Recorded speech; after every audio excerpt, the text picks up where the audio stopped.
요즘 차량을 이용한 캠핑, 차박 이용하시는 분들 많습니다. 그렇지 않아도 겨울 캠핑 안전사고 많았는데 이 차박도 예외는 아니라고 합니다. 캠핑카로 개조한 버스에서 잠들었던 50대 남성 4명이 병원으로 옮겨졌고 결국 1명은 숨졌는데 일산화탄소 중독이었습니다. 정지주 기자입니다.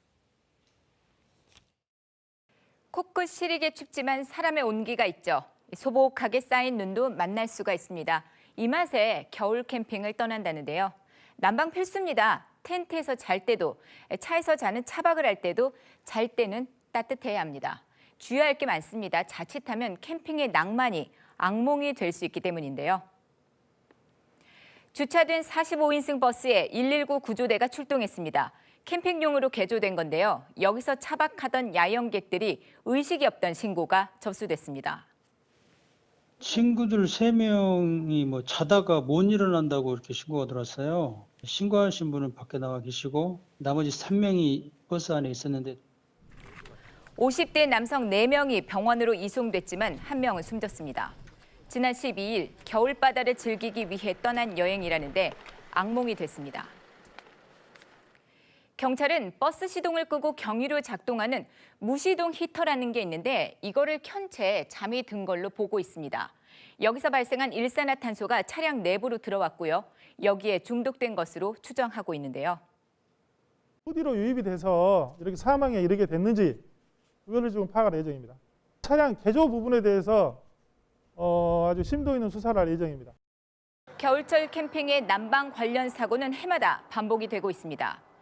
지난해 1월에는 캠핑카로 개조한 버스에서 잠을 자던 일가족 5명이 일산화탄소에 중독이 됐고요. 지난해 11월에는 울산의 한 텐트에서 40대 남녀가 숨진 채 발견됐습니다. 타다 남은 수치 텐트 안에서 발견이 됐다죠. 2018년까지 6년간의 통계를 보면요. 전국 야영장에서 발생한 사고의 35%가 바로 가스 중독 때문입니다. 텐트나 캠핑카 문을 살짝만 열어도 환기가 되는데 그 환기를 제대로 하지 못해서 발생한 사고가 대부분이라죠. 자, 실제 실험을 통해서도 이거 확인이 가능합니다. 4인용 크기의 텐트에 숯을 피워봤더니요. 20분 만에 일산화탄소 농도가 3000ppm을 넘어섭니다. 자, 일단 산소가 부족합니다. 이 정도 일산화탄소면 한 번만 마시더라도 금방 의식을 잃거나 질식을 할 수 있다는데요. 모처럼 캠핑을 왔죠. 술 한 잔 하게 됩니다. 이 음주 상태로 깊은 잠에 빠지게 되면 더 치명적이 된다는데요. 차량과 같은 밀폐된 공간에서 난방용품을 틀고 잠에 드시면 자칫 일산화탄소 중독으로 목숨을 잃으실 수도 있습니다. 창문을 조금이라도 열어 환기를 시키고 춥다고 야외에서 쓰던 숯불을 차량 내부나 텐트 안으로 가져오는 것도 해서는 안 될 일입니다.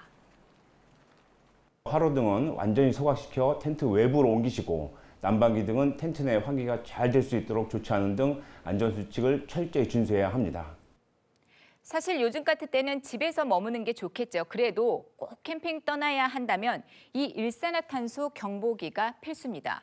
사실 글램핑장 같이 사업자가 설치한 야영시설은 일산화탄소 경보기 설치가 의무입니다. 하지만 개인 텐트나 캠핑카의 경우에는 직접 이 일산화탄소 경보기를 구매를 해야 하고요. 캠핑할 때는 반드시 챙겨야 합니다. KBS 뉴스 정지주입니다.